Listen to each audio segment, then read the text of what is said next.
Imagine a tomato plant towering 7 feet high, buckling under fruit so dense it mocks the calculated averages of modern agronomy. There are no blue crystals of fertilizer in the soil, no pesticide residue on the leaves. The only input is a single, spiral wound copper wire piercing the earth. This isn't a fantasy. It is a documented historical reality that yielded crop increases of 300%, a figure that should have revolutionized the world, but instead vanished into the ether. You have been trained to see your garden as a chemistry set, a dead sponge dependent on the constant injection of synthetic nutrients sold by a handful of conglomerates. But this model ignores the most fundamental force of nature: electricity. The atmosphere above you is a vibrant ocean of voltage, a massive battery offering limitless energy, while the earth beneath is the negative ground. For millennia, plants evolved to bridge this gap, thriving on the invisible flow of telluric currents. We didn't just forget this science. We replaced it with a billing cycle. When you insert that copper antenna, you aren't just gardening. You are closing a circuit that has been severed by industrial dogma. Why did the research of the 1920s, which proved these mechanisms of ionization and magnetic resonance, suddenly go dark? Why are the blueprints for these atmospheric antennas absent from every textbook? I am here to open the archives.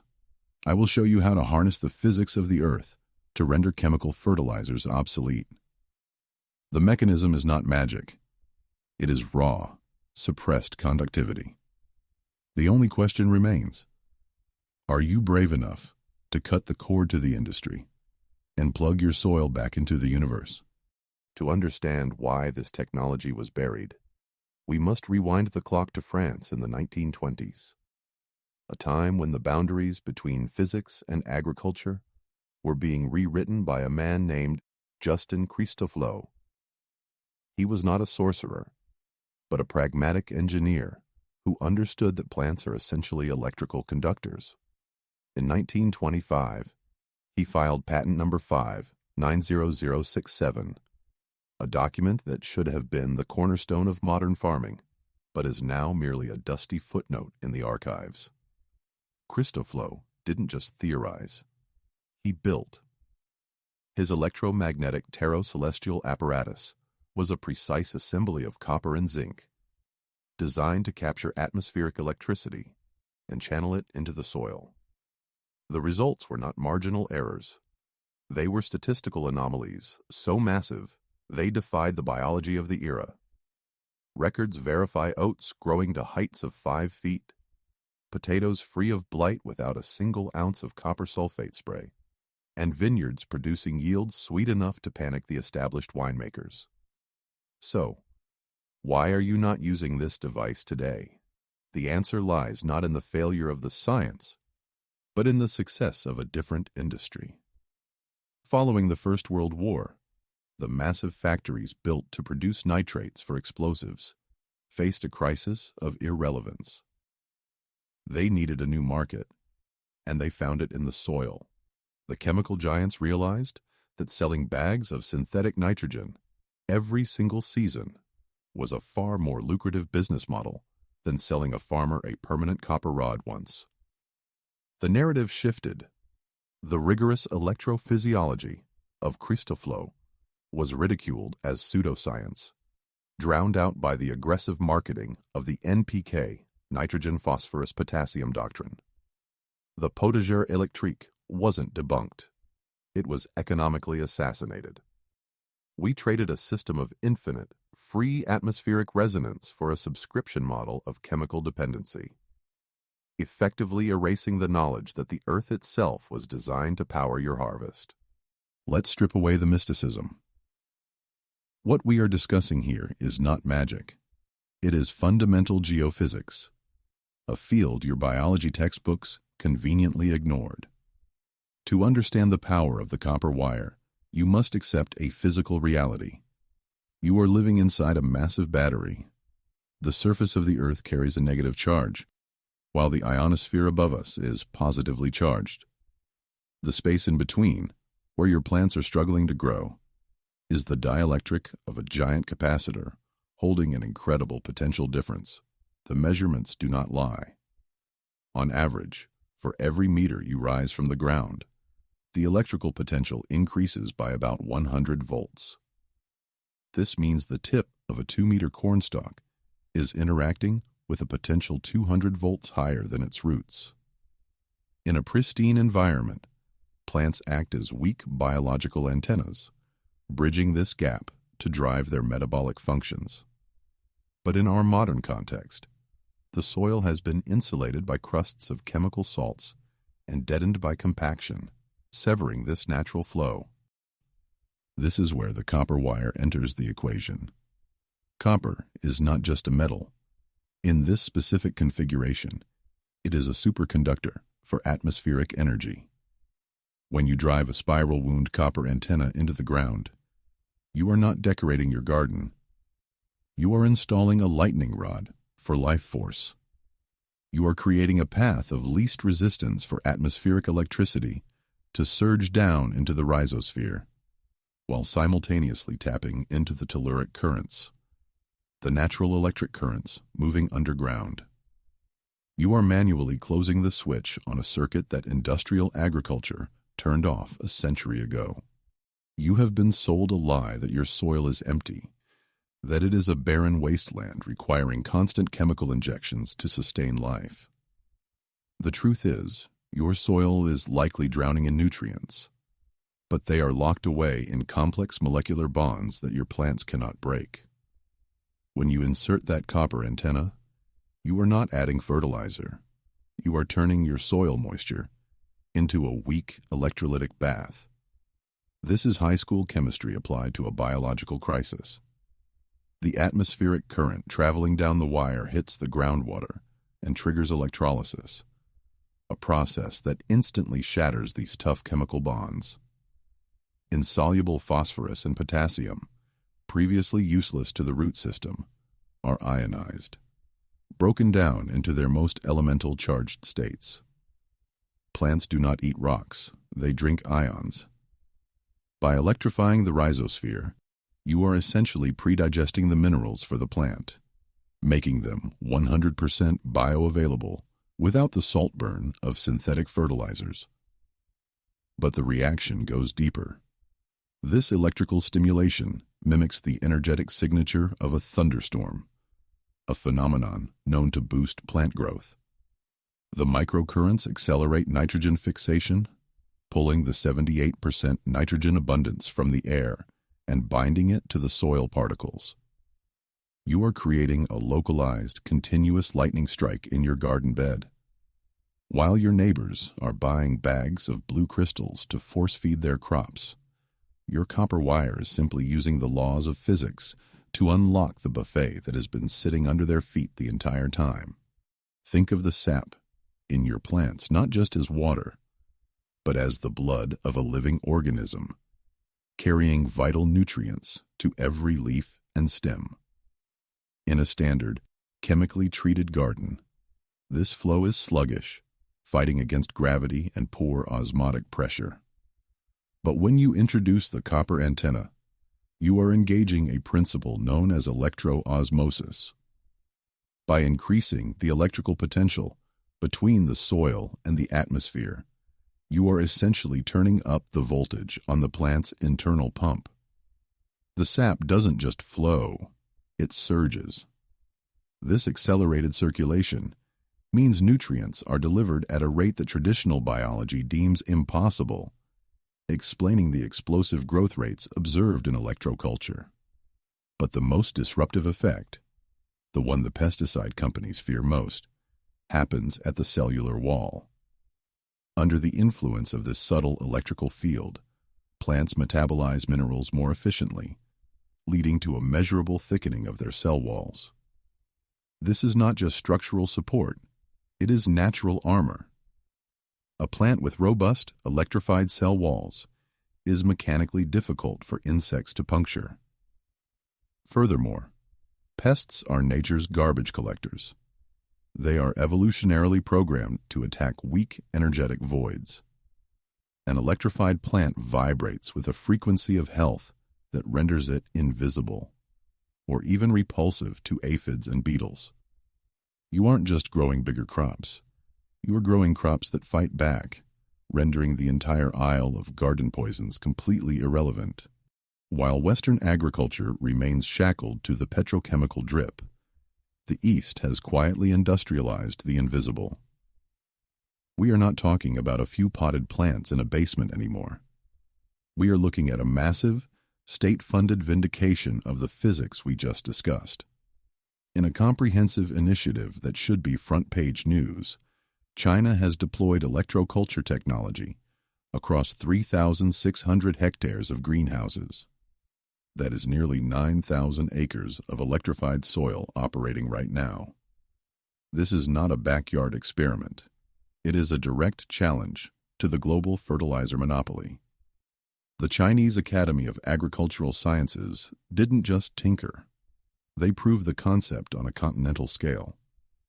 The data is staggering. Vegetable yields surged by 20% to 30%, translating to massive tonnage of additional food produced without a single drop of extra chemical input. But the statistic that should terrify the agrochemical giants is the reduction in toxicity. In these electrified zones, pesticide use dropped by a confirmed 70% to 100%. This is the undeniable modern validation of the forgotten pioneer. It proves that the patents from the 1920s were never pseudoscience. They were a roadmap to a post-chemical world that one half of the globe is already building, while the other is kept in the dark, paying for poisons they do not need. Enough theory. It is time to arm yourself. You do not need a degree in electrical engineering to build this device. You simply need to make a trip to the hardware store and follow the specific parameters of conductivity. The heart of the system is the antenna, and its spine must be a simple wooden dowel or a bamboo stake. Do not use metal for the support rod. If you do, you ground the charge prematurely, short-circuiting the very potential gradient we are trying to harvest. The wood acts as an insulator, forcing the atmospheric energy to travel exclusively through the copper path we are about to create. Aim for a height of at least 6 feet. Remember, we are reaching for voltage, and every inch of elevation increases the potential difference your plants can access. Now, the copper itself. This is where most modern experimenters fail before they even begin. You must use pure, bare copper wire. Absolutely no enamel, no plastic coating, and no varnish. If the wire is insulated, it cannot interact with the ions in the air. It becomes biologically inert. Look for 10 to 14 gauge solid copper wire. Anything thinner is too brittle to hold the precise geometry we need. Anything thicker is unnecessary expense. You are building a receiver, not a power line. The goal is to create a conductive spiral that sits atop the wooden stake, exposed to the elements, ready to channel the atmospheric pulse down into the soil. This is your hardware. Simple, cheap, and devastatingly effective against the industrial model. Precision is the difference between a lightning rod and a useless stick. You cannot simply wrap a wire around a pole and expect a miracle. You must mimic the geometry of life itself. Nature does not build in straight lines. She builds in spirals, following the Fibonacci sequence. The golden ratio, found in everything from pine cones to galaxies. Your antenna is no different. Start at the bottom of your wooden stake and wind the copper wire upwards in a clockwise motion, mimicking the growth of a vine seeking the sun. The spacing is critical. Tighter coils at the base, gradually expanding as you ascend. This isn't aesthetic. It is an induction coil designed to capture the scalar waves of the atmosphere. Once wound, the installation demands cardinal alignment. You must locate magnetic north, not true north, but the magnetic pulse of the planet. Dig a hole 6 to 8 inches deep on the south side of your plant. This depth is non-negotiable. It places the copper terminal right at the heart of the root zone, the rhizosphere, where the ion exchange is most critical.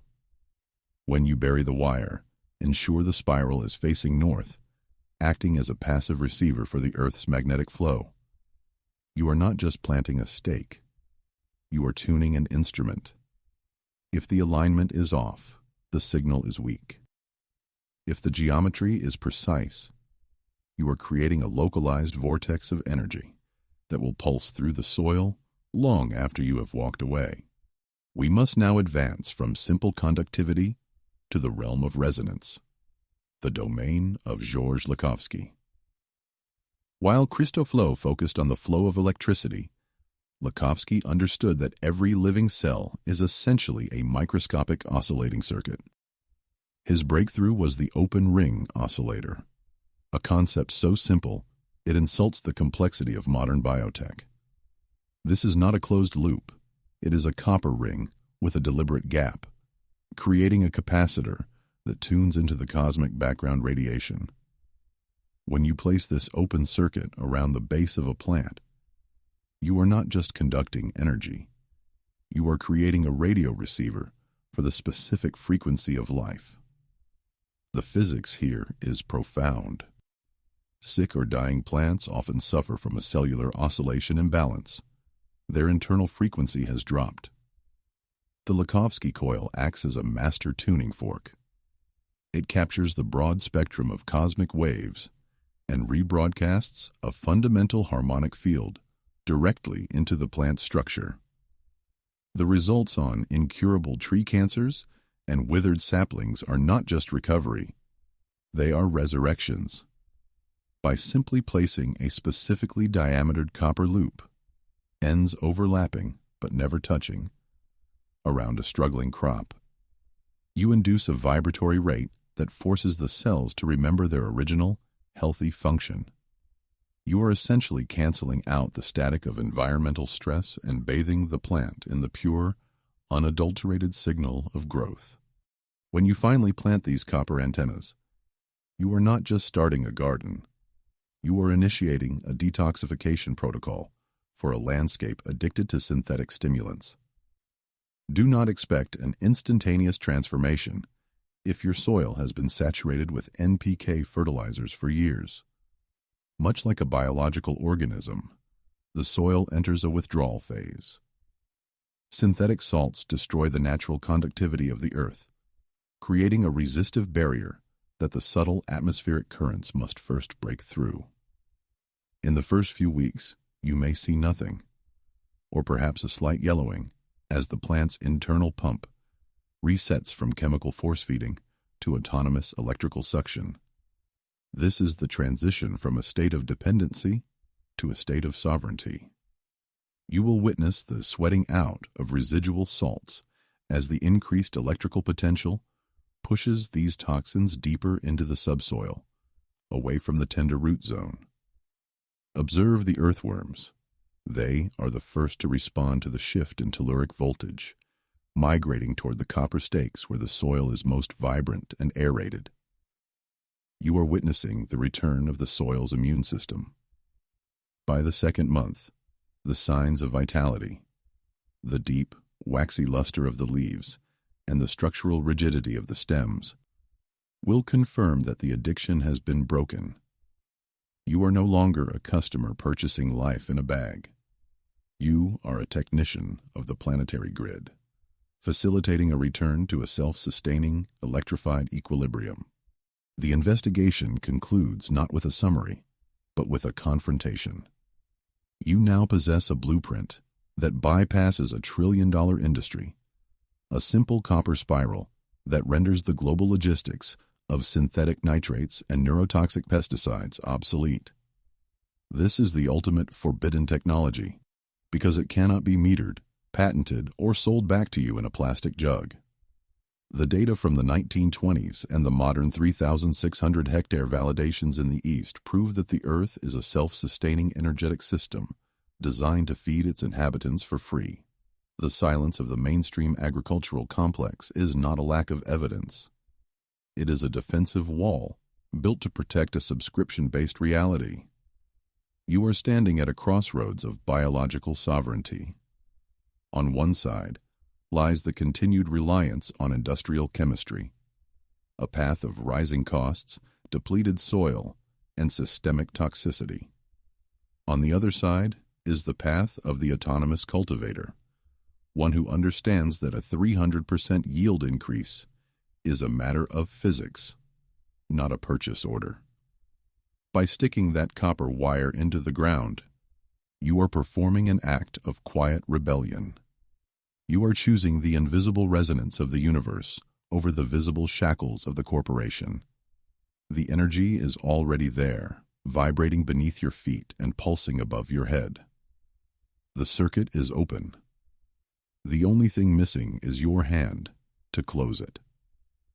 Will you remain a consumer of their poison, or will you become a conductor of the Earth's natural lightning?